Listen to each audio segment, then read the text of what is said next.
in Georgia, U.S. The wind had shifted again. Not the kind of wind that rustled trees or carried storms, but the kind that brushed past Sierra's spirit, reminding her that the sky wasn't done speaking yet. She stood on the porch, a mug of cold tea forgotten in her hand, eyes fixed on the hills beyond the pasture. The air felt different now, like something unseen had turned its gaze in her direction. Onyx moved like clockwork again. Same time, same path, same stubborn look to the sky, as if the stallion knew, as if he too was waiting. Sierra had done everything she could, every scroll translated, every ancient seal matched, every magnetic anomaly charted. She'd studied air pressure, Onyx's pacing, star paths, the rare weather patterns that once split the sky open like a wound. She had even published articles anonymously, risking her name, her sanity, her peace, just to see if anyone else had seen what she saw. Nothing. Now she waited, not in hopelessness, but in surrender. She sat on the floor of her study every evening now, whispering, if he's still trying, I won't stop believing. But tonight she only whispered one thing. Seong-Min, come home. Joseon, the imperial palace. The court had never seen such silence. The coronation ceremony had passed in thunder and gold. Drums pounded like war cries, silk banners unfurled from the spires, and the people bowed low as Prince Seong-Min of House Daewha stepped forward as their emperor. But it was the day after that would be remembered forever. He stood atop the elevated throne platform, not in full regalia, but in ceremonial black. His left arm, still bandaged from the ambush, was hidden beneath his sleeve. His right hand held no scepter, no sword, only a folded slip of parchment, tucked near his heart. He let the chamber hush fully before he spoke. My people, I have accepted the throne, but I will not take a wife from among your daughters. I will not choose for convenience. I will not pretend love is irrelevant to legacy. Seong-Min looked out over them all. The woman I love is not here, but she lives, she waits, and so shall I. A noble scoffed quietly. Another reached for a scroll to begin objection. But Seong-Min wasn't finished. She is not forgotten, she is not a rumor, and she is not replaceable. He descended from the throne platform slowly. This kingdom will have no empress, he said, his voice carrying through the hall, but it will have a queen. He looked out at them, eyes burning. Her name is Sierra, the Black Rider, and I remain hers. The chamber held its breath.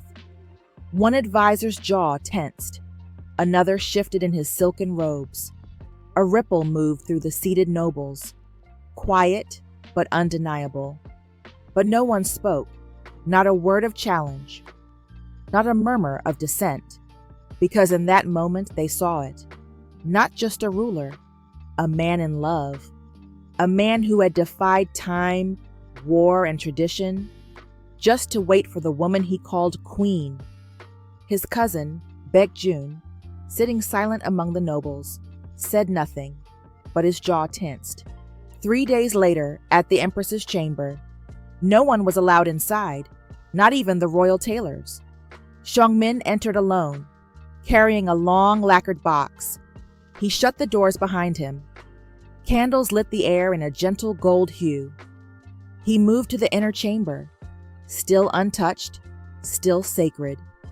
A bed carved from cherry wood, a garden balcony, and a wardrobe, closed for months. He opened it slowly. Inside, he hung the gown, ivory silk, hand-stitched, gold-threaded. It shimmered softly under the candlelight like a promise waiting to be kept. In a small alcove nearby, he placed a crown, not of diamonds, but carved laurel leaves, adorned only with a single thread of crimson wrapped around the base. For her, everything for her. He stood in silence, the scent of magnolia drifting from the fabric. Then he spoke softly, not to anyone, not even to the sky, just to the room, to the memory, to the future. You once asked what royalty meant to me. I never had an answer, until now. It means this. Preparing a kingdom for a queen, the world still doubts exists, and still believing she'll come. Back in Georgia, Sierra flipped to the last page of her notebook. She didn't write equations, no more guesses, just one line. He's still fighting, so I will still wait. She underlined it, once, twice, and then let the pen drop into her lap. Joseon Imperial Council Chamber. The air was thick with incense and tension. The council room, with its grand pillars and lacquered murals, had witnessed generations of war strategy and imperial decisions. But today, it bore witness to something far more dangerous, betrayal cloaked in tradition. Seong-Min entered in silence, his robes tailored but simple, his posture unyielding. He carried no blade, just a sealed scroll tucked in his hand. At his right stood Yoon, eyes scanning every corner, hand resting on the hilt of his sword. Behind them, a unit of loyal guards, silent shadows who had fought beside their emperor through storm and blood. At the opposite end of the room, General Hwan stood, face taut with barely hidden scorn. Beside him, Baekjun, Seong-Min's cousin, once a golden boy of courtly favor, now dimmed by ambition and cold calculation. Seong-Min did not sit. He spoke. Let the record reflect that what is said today will be preserved for the annals of this kingdom's truth. Baekjun scoffed. Truth, Your Majesty? Or paranoia dressed as justice? Yoon stepped forward and unrolled the scroll. The royal seal shimmered. Correspondence, Yoon said, voice sharp. From Baekjun's hand to the foreign mercenary faction across the strait. Promises of access to the southern gates. In exchange for, what did you call it? He looked at the parchment. Removal of imperial interference. The room erupted in gasps and murmurs. Baekjun stepped back, jaw clenched. You fabricated that. I wish I had, Seong-Min said quietly, because then I would not be reading the betrayal of my own blood. Baekjun lunged toward the scroll, but Yoon intercepted him, slamming him to the floor with swift precision. Guards surged forward and pinned the traitor down. Enough, Seong-Min commanded, but then, steel hissed. General Hwan drew his sword. Cowards, he snarled, voice guttural. This is not justice. It's heresy. The councilman froze in fear. Yoon moved, but Seong-Min raised a hand. He stepped forward, unarmed. Hwan's blade lifted, and for a breathless moment, the emperor and the general stood inches apart. You trained me with that blade, Seong-Min said calmly. You taught me where to strike and where to spare. And I will strike now, Hwan growled. You have weakened the crown with love and longing. You abandoned legacy for a ghost. The sword flew downward, but Seong-Min moved faster. He stepped inside the swing, grabbed Hwan's wrist, twisted, and disarmed him. The blade clattered to the marble. Gasps echoed. Seong-Min didn't flinch. He looked into the older man's eyes once filled with honor, now poisoned by fear. Your sword has no place, he said slowly, where truth reigns. A beat. You are no longer my general. You are a man lost to his own shadows. He dropped the sword at Hwan's feet. Leave, not in chains, but with the weight of your own conscience. Hwan collapsed to his knees, not out of defeat, but disbelief. The royal courtyard. Later that day, the crowd had gathered, nobles, scholars, farmers, foreign diplomats. The entire court buzzed with rumors of treason and averted coups. But all fell silent as Emperor Seong-Min emerged. He wore his ceremonial black once more, his crown glinting like the edge of a star. Baekjun had been exiled. Hwan had disappeared. And Seong-Min, he did not declare victory. He declared restoration. "Let it be known," he said, his voice carrying like thunder through stillness, "that this throne shall never again be a tool of fear, that I rule not for conquest, not for lineage, but for what was lost, for what was loved. I wear no crown of conquest today. Love is the crown I wear.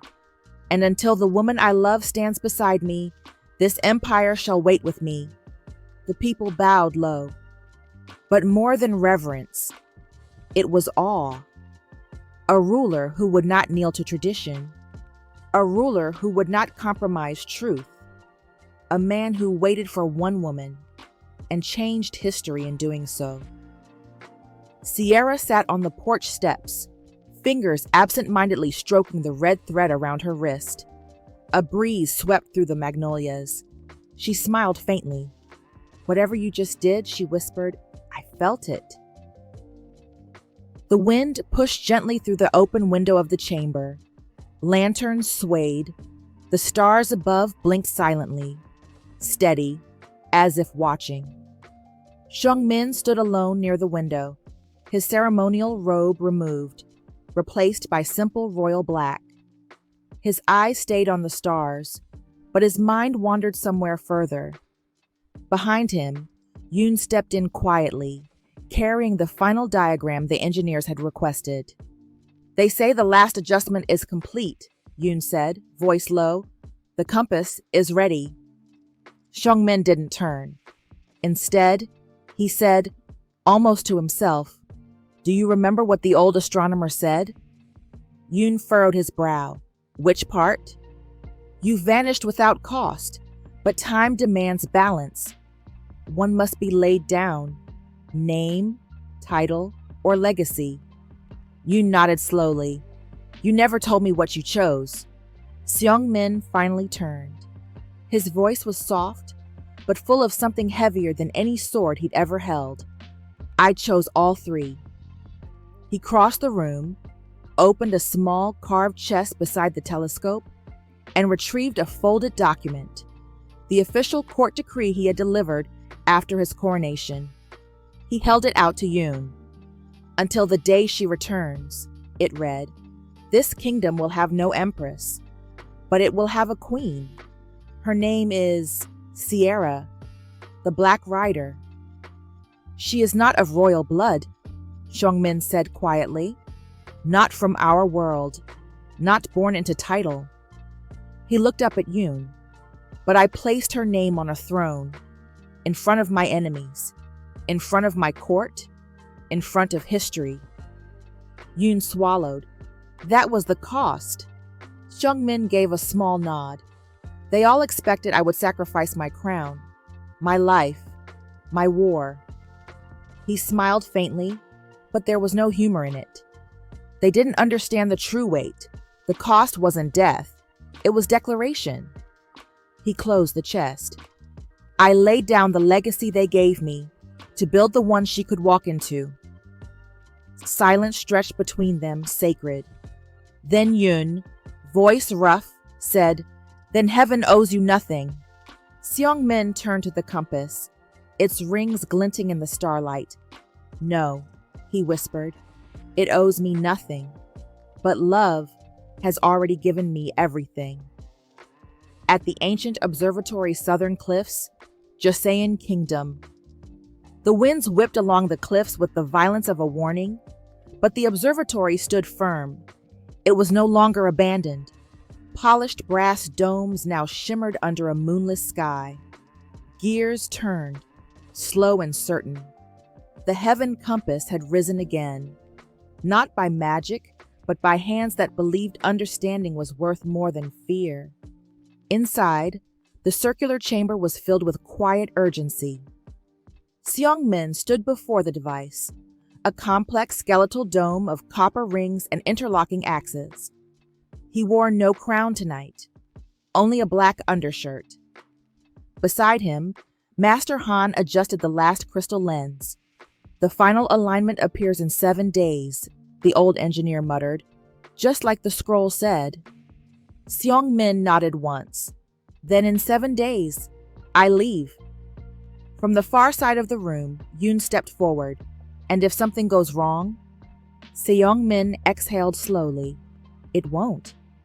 But if it does, Yoon pressed. The room stilled. Master Han removed his goggles. The thread system operates on balance, he said. For one presence to cross, another must remain. Not bloodline, not power, just intent. One anchored, one released. Seong-Min frowned. So someone has to stay deliberately. Yes, Han said grimly. A willing tether to keep the portal, no, the alignment, open. It's not about pulling you back. It's about letting you go forward. Yoon stepped closer, jaw tight. Then I'll stay. Seong-Min turned to him, eyes narrowing. No. But Yoon didn't waver. You trained me to follow honor.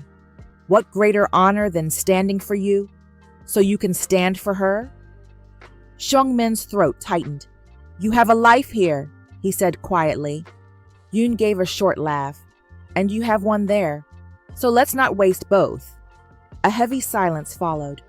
Master Han nodded. If he volunteers, the thread will hold. The system will respond to sacrifice. That's what it was built on. Later, in the compass chamber, the floor had been swept clean. Lanterns flickered along the walls. Seong-Min stood before the compass, holding 2 objects in his hands. A folded letter, sealed with wax. He handed it to Yoon. If anything happens, Seong-Min whispered, give her this. Yoon's jaw worked. How? Seong-Min looked at the compass. If this fails, the scroll said another window opens. Not soon, but someday. Protect this. For her. Yoon nodded, slower this time. And if nothing happens? Seong-Min smiled for the first time that day. Then you'll be waiting a while. I intend to bring her home. Yoon gave a small bow. Not the kind born of duty. The kind born of respect. Inside a hidden corridor beneath the palace, a single metal plate was being carved. It read, Let history remember not the emperor who ruled, but the one who waited. Sierra stood behind the barn. Onyx stood at the fence, head tilted toward the sky, and for the first time in weeks, the wind changed direction. It wasn't a storm this time. It was stillness shifting. She closed her eyes. Something was coming. Seong-Min stood before the compass, now glowing faintly with kinetic energy. Every wheel had been calibrated, every lens aimed. The scroll is clear, Master Han murmured. 7 days, 7 turns. At midnight, you ride. Seong-Min nodded. Then he looked up. Out through the open dome, the stars burned silently, waiting. He whispered, I'm not running from my throne. I'm riding toward my queen. The sky was heavy with the kind of silence that warned of change. Sierra stood at the edge of the pasture, a feed bucket in one hand, the other resting gently on Onyx's neck. The stallion nudged her palm, restless. His ears twitched. He'd been pacing the same path near the fence for days now, as if waiting. Her voice was tired but steady as she whispered, If you're still fighting, then so am I. She looked up. Nothing. Just the same low clouds stretching across the Georgia sky. The same breeze rustling the trees. She turned back toward the house. Then, a sound. Not thunder, not wind. It hummed. Like a vibration in her chest. A low-frequency song the sky hadn't sung in months. She froze. Onyx lifted his head suddenly and neighed. A deep, sharp call that split the air like a warning. Or a welcome. Then the wind shifted. It didn't gust. It parted. Sierra turned, heart stalling, and looked toward the far end of the field. Her breath caught. Through the swirling mist of warm wind and swirling red clay, a figure on horseback emerged. Onyx stomped twice, as if he knew. She dropped the feed bucket. No, it can't be. The figure dismounted, boots hitting earth. Seong-Min, his long royal riding coat billowed behind him, stained with travel, dust at the hem. His hair was in an updo. He looked exhausted, worn down from weeks, maybe months of war, labor, and waiting. But his eyes, they never left hers. The wind shifted. Sierra stood frozen in the field, fingers still tangled in Onyx's mane, eyes locked on the silhouette emerging through the veil of light and storm. No fanfare, no trumpet, just him. Seong-Min, his boots touched Georgia soil as if the earth itself remembered him.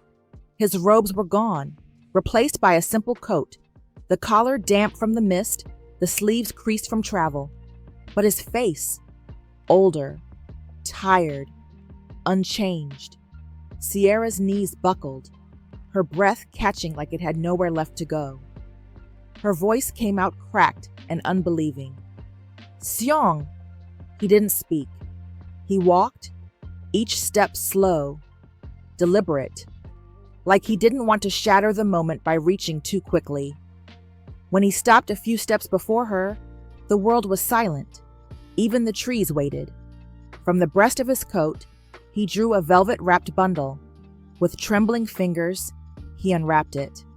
The ring, her ring, worn smooth at the edges, still holding the warmth of a man who never let go. "I was always yours," he said, voice raw, "even when time said I couldn't be, even when the stars tried to pull me away. Will you now be mine?" Her tears spilled before she could stop them. But this wasn't grief. This was release. A sob broke from her chest and she didn't walk. She ran straight into him like the years hadn't passed, like every step she took was the answer to every prayer they'd ever breathed.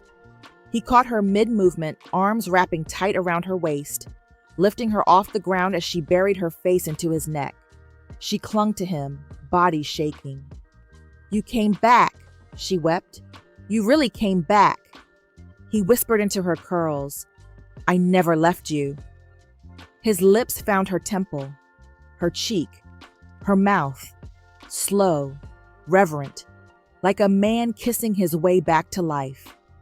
And there, under the sky that had once divided them, they held each other, not like a reunion, but like a vow. The wind died down, the sky cleared, and overhead, for the first time in months, the stars returned, blazing, watching, witnessing. The thread had not unraveled, it had pulled them home. The light was soft, golden, and shy as it crept through the lace curtain of Sierra's childhood bedroom.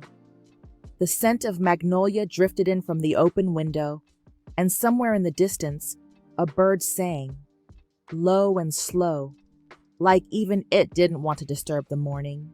Sierra blinked awake slowly, as though her spirit was still catching up to her body. And then she felt it. The warmth behind her, the breath against her shoulder, the arm draped over her waist. Strong, familiar, careful. She turned her head just slightly and found him there. Seong-Min. His face relaxed in sleep, his brow no longer lined with the weight of a crown or a kingdom. He looked young, peaceful, like the man she first met, only deeper now, carved by love and time and unwavering faith. She rolled gently toward him, their foreheads almost touching. Her fingertips brushed the edge of his jaw, and his lashes fluttered open. For a moment, they just stared.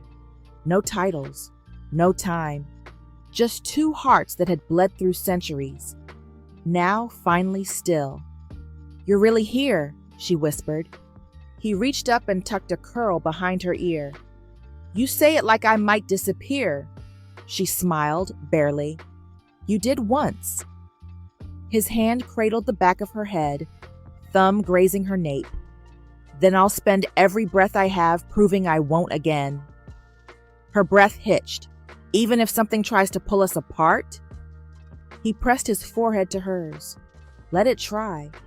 I didn't come through stars and storms just to leave." They lay there, wrapped in silence that didn't need to be filled. His thumb traced gentle circles over her back. Her hand found the ring again on her finger. It fit like it never left. After a while, she murmured, "Do you think we'll always feel like this?" He kissed her softly, once on the nose, then her lips, then her temple. "No," he said quietly. "I think we'll feel more, because now we get to grow." Sierra exhaled, her heart aching in the most beautiful way. "I like the way you say we," she whispered. "I like the way you wear my ring," he replied. She laughed gently into his chest. "You know, we're getting married under that magnolia arch in about 10 hours. 10? He murmured, eyes closed again. "That's far too long." "Impatient, Your Majesty?"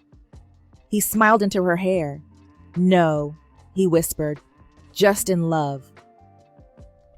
The magnolia trees bowed gently in the breeze, blossoms opening like heaven had leaned in to watch.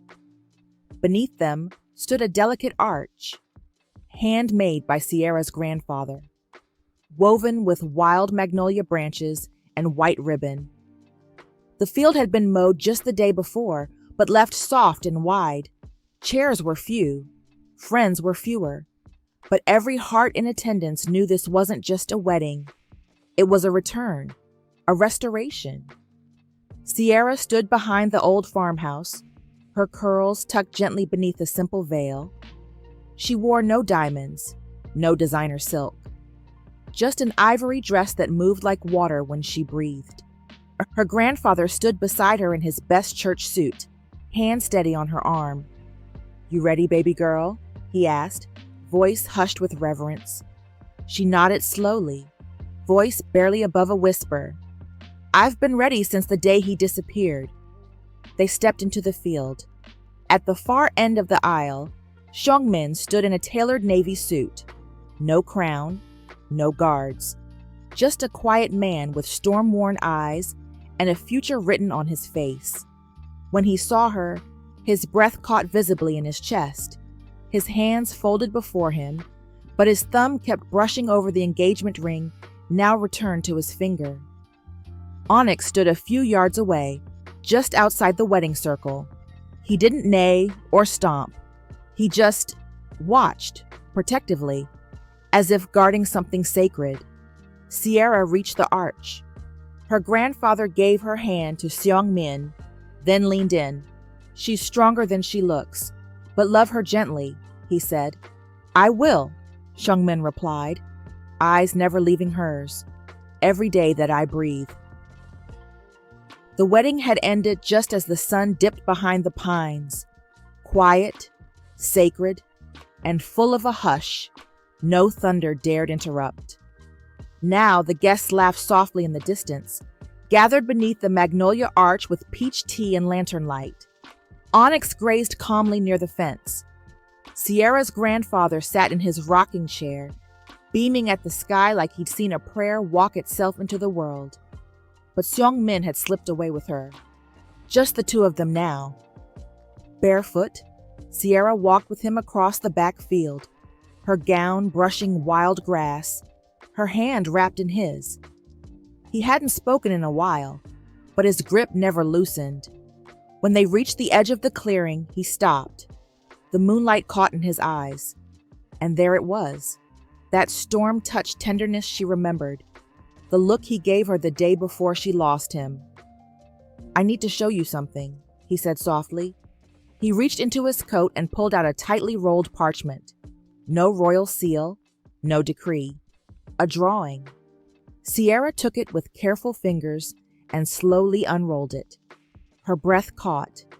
It was a chamber, rounded walls carved with magnolia blossoms, soft morning light from high windows, a desk, a prayer bench, a silken canopy bed, her name written over the doorway in Joseon script.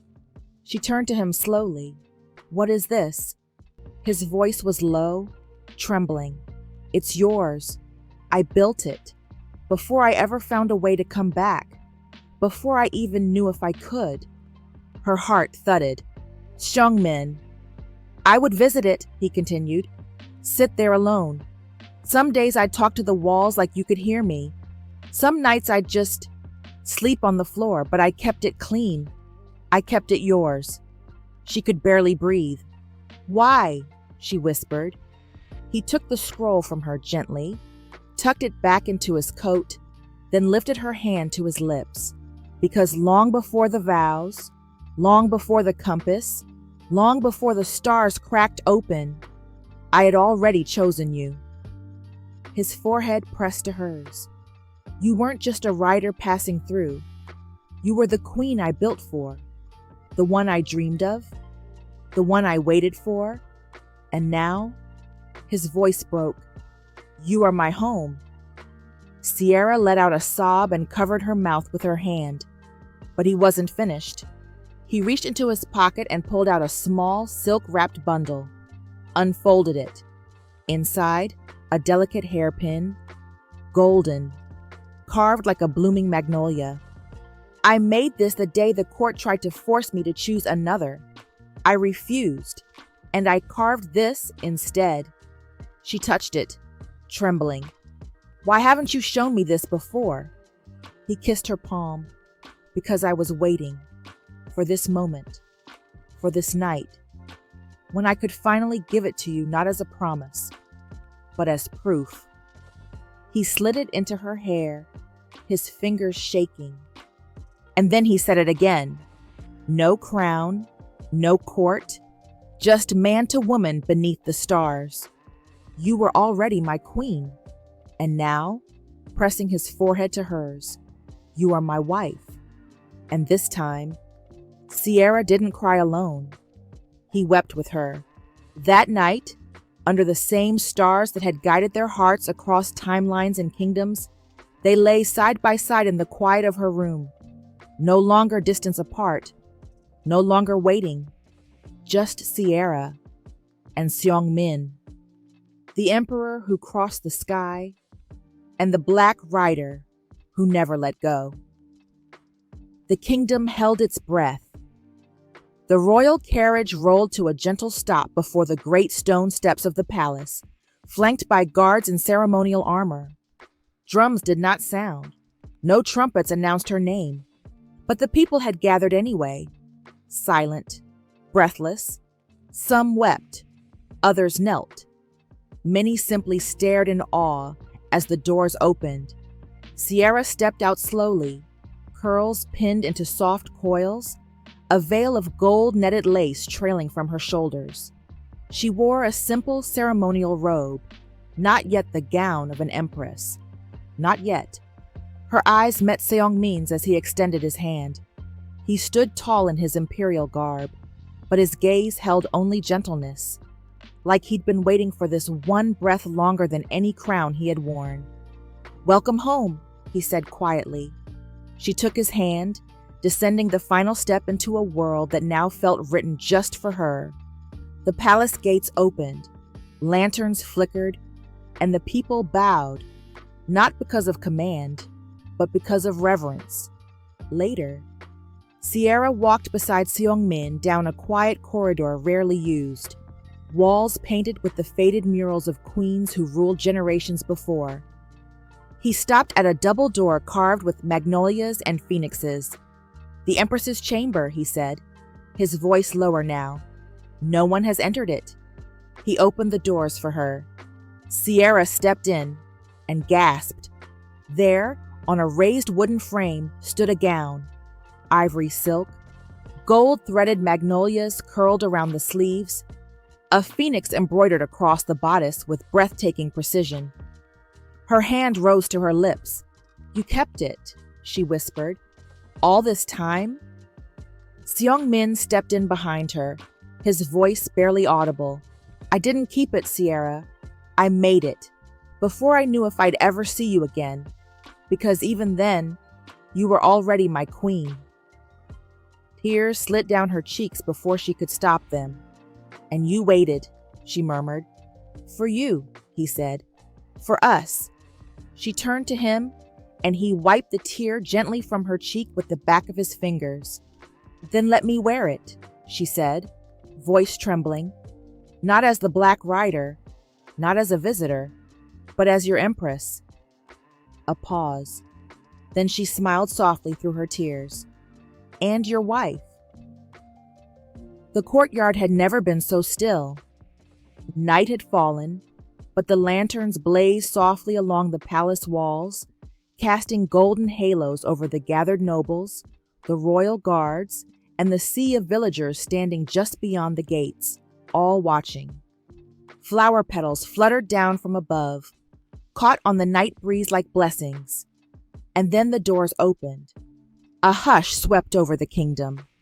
Sierra stepped forward. Her gown shimmered like moonlight on calm water, ivory silk clinging to her form, magnolia embroidery dancing with every breath. The phoenix at her chest seemed to come alive under the lantern light, regal and wild all at once. On her head, no jewel-encrusted crown, just the laurel silk circlet Seong-Min had chosen, elegant, powerful, ancient. She walked slowly across the stone path, flanked by elders and ministers, each bowing as she passed. But Sierra's eyes never left one place. Him. At the altar, Seong-Min waited beneath the magnolia arch he had rebuilt just for tonight. He wore his imperial robes, but no sword, no crown, just devotion. As she approached, he stepped forward, breaking with tradition. He extended his hand, not as ruler to subject, but as man to woman. As her partner, Sierra placed her hand in his, and time exhaled. The elder priest spoke, but neither of them heard the words. Not fully. The vows had already been made, etched across years, miles, and prayers. Still, when the time came, Seong-Min spoke first. "In every breath of power, I waited for your voice. In every silence of war, I remembered your laughter. And in every night I ruled alone. I dreamed of this moment. You are not just my empress.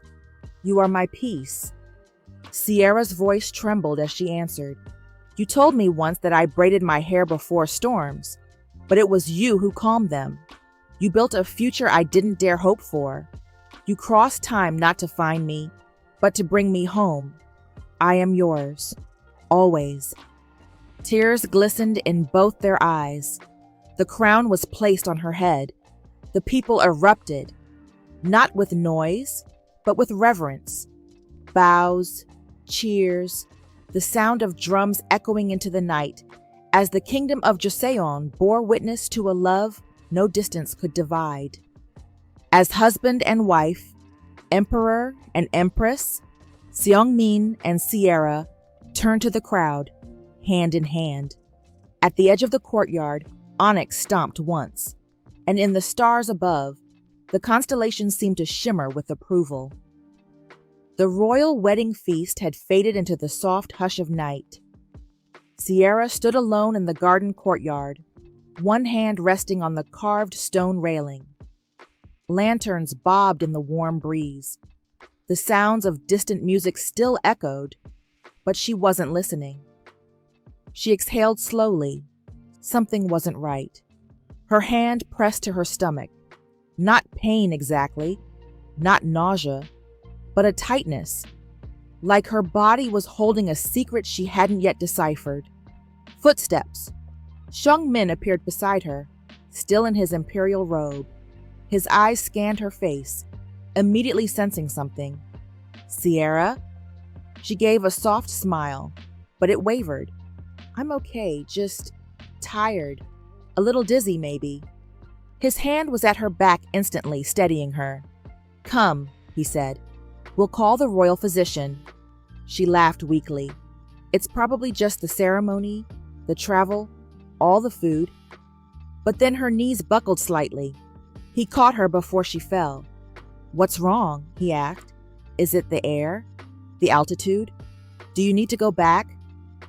She lay on the low, silk-padded bed as the royal physician, a gentle-eyed woman named Jinhua, checked her pulse and gently pressed at pressure points.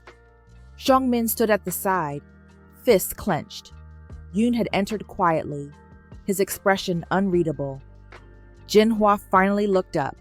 Her eyes softened. "Well?" Seong-Min asked, his voice breaking slightly. The physician's smile was small, serene. "There is no illness, Your Majesty." He frowned. "Then what is it?" Jinhua bowed deeply and said the words that would shake the chamber to its bones. "The Empress is with child." The silence that followed was so complete it rang. Sierra sat up slightly, her breath caught. "What?" Jinhua nodded. "Perhaps 4 weeks. Strong heartbeat. A blessing." Seong-Min's mouth opened wide in shock.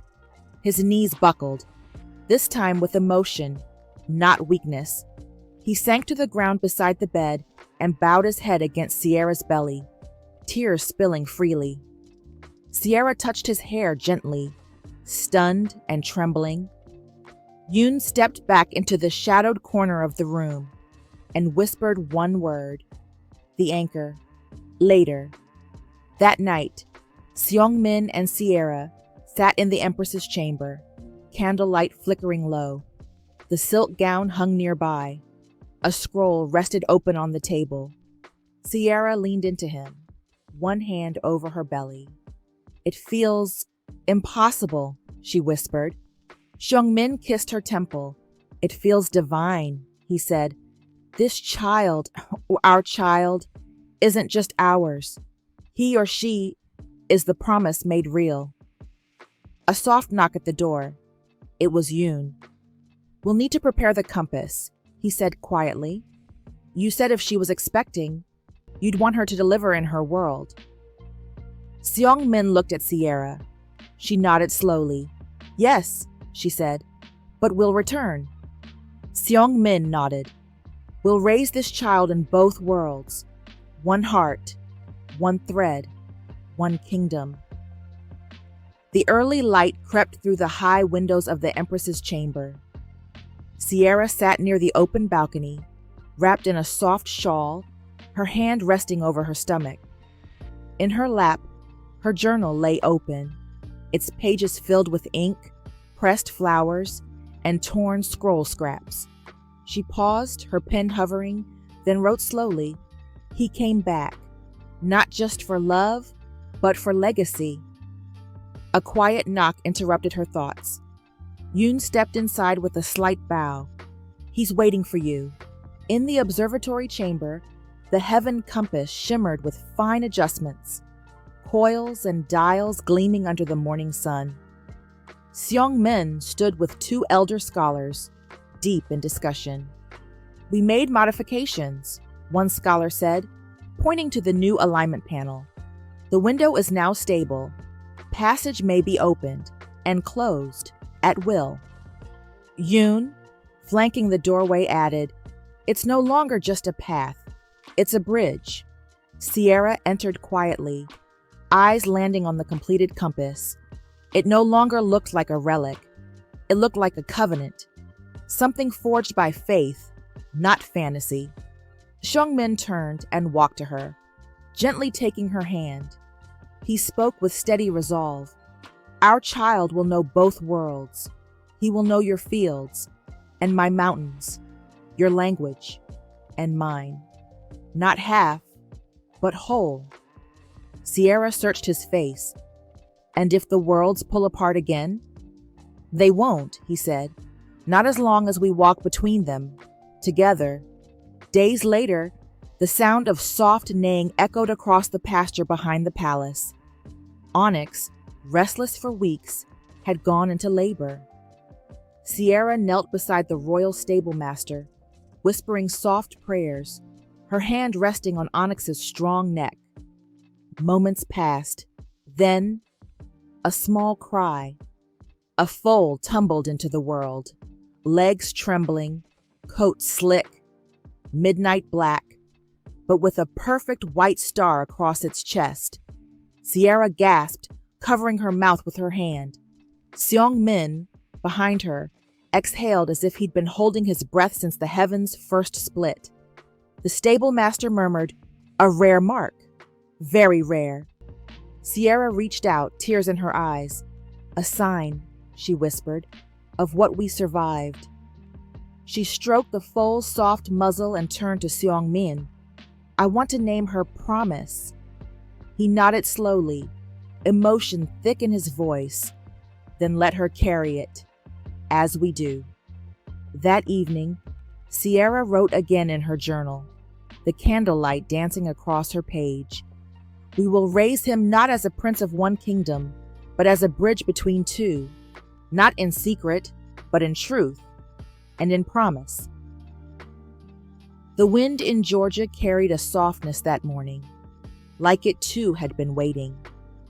Sierra sat beneath the magnolia tree, her newborn son swaddled in her arms. His skin was warm, the color of sunlight and soil, and his breath came in gentle, even puffs against her chest. Onyx grazed in the distance, her foal, Promise, watching with wide eyes, ears flicking with instinctive alertness. The wind moved her mane like ribbons. Seong-Min stood nearby, motionless. He wasn't wearing his royal robe, just a simple linen shirt, sleeves rolled, hands trembling slightly as he knelt beside them. Sierra smiled through her exhaustion. "You can hold him now." He looked up, eyes glassy. "And if I drop him?" "You held a kingdom," she whispered. "You won't drop your son." He took the child carefully, like he was holding the first sunrise. The boy stirred, then blinked up, half curious, half dreaming. Seong-Min exhaled slowly. "His name?" Sierra leaned her head against his shoulder. "You choose it." He looked at her, then at the child. His voice low but steady. "Min June." "Gifted and steadfast," she translated softly, tears slipping down her cheeks. "That's perfect." Weeks passed, and then it was time. The skies above Joseon blazed with color as the royal vessel landed at the foot of the palace gates. The people had gathered. From the oldest scholar to the youngest farmer, they lined the streets, not out of obligation, but out of awe. Whispers passed between lips. "She's returned." "The Black Rider." "No, our Empress." Sierra stepped down first, dressed not in royal gold, but soft blue silks. The child lay against her chest in a sling. Behind her, Seong-Min held Promise's reins. Together, they walked up the palace steps, not rushed, not paraded, but received. Inside the great hall, the drums rolled once. The High Minister stepped forward, voice clear. "By decree of His Majesty and the voice of his people, today we name the child, Minjun Seong, anchor of two worlds." Applause erupted. Tears, laughter, joy uncontained.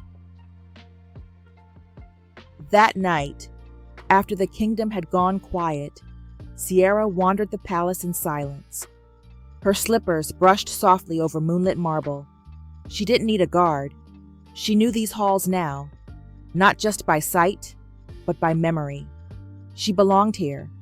Yet, something tugged at her steps, not toward the grand chamber she'd grown used to, but toward that room, the one she hadn't dared visit, the Empress's first chamber.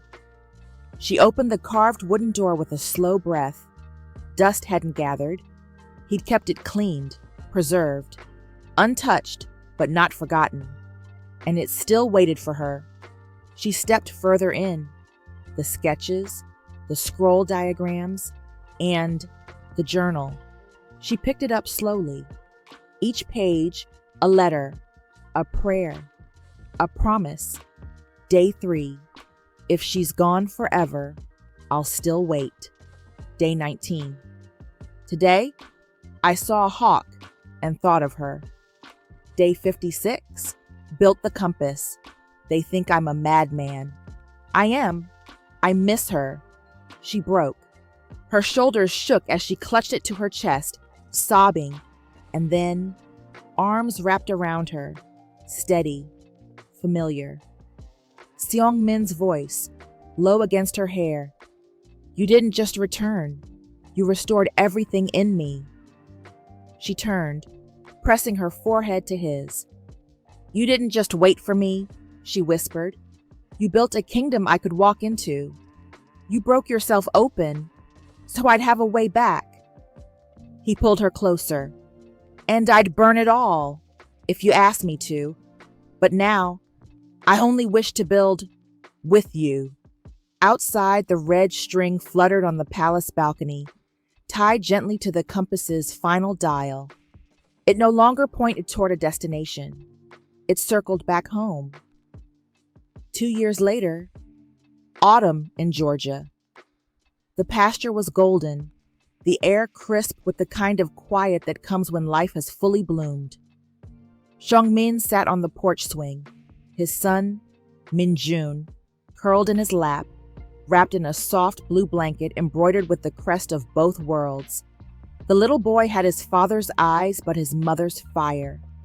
He was already trying to stand, already pulling at the edge of Seong-Min's robe, like the fabric of the universe itself could be opened with enough determination. From the barn, Onyx let out a low breath. Her foal, Promise, now full-grown, paced nearby protectively. She hadn't left Sierra's side all morning. Inside the house, Sierra stood in the doorway of the nursery, her long curls tucked behind one ear, a soft cotton robe wrapped around her. In her arms, a newborn baby girl, pink-cheeked, full of lungs, wrapped in a yellow blanket hand-stitched by Sierra's grandfather, who now whistled in the kitchen, making sweet tea like it was any other day. But his eyes had been misty since dawn. She's got your nose, Sierra whispered, brushing her thumb gently across the baby's brow. And your temper. Behind her, Seong-Min stepped in quietly, still holding Min-jun. Or maybe she has yours, he teased. You did fight time itself to bring us here. Sierra turned and smiled, tears pricking. And you built a way to stay. They stood there, just breathing. Min-jun reached for his baby sister and mumbled something only he understood. Sierra laughed. You want to name her now? Seong-Min tilted his head. What about Arium? Beautiful, Sierra said softly. Yes, she is. He kissed her temple. Then, our family is complete. Months later, back in Joseon, a hush fell over the palace as the imperial family returned. But this time, they were not just symbols of a great story. They were parents. Min-jun rode high on Seong-Min's shoulders, waving to the crowds with glee. Arium was held close to Sierra's chest in a sling patterned with cherry blossoms. No grand declarations, just life. Ordinary, extraordinary life. In the royal garden that evening, Sierra opened her journal. She flipped back to the page she had once written during her darkest night. I don't know what love looks like, but I think it's a field you won't stop walking through, a horse that won't stop waiting, a sky that refuses to forget, and a man who'd give up everything just to come home. She added one more line beneath it, and now it's two little hearts sleeping between us, a life braided from thread and thunder, a love that crossed every world and stayed. She looked up. Seong-Min stood watching her, Arium cradled in one arm, Promise grazing nearby, and in his eyes was peace. The wind whispered through the magnolia trees as if it remembered. Because it did. And the thread, it never broke. The end.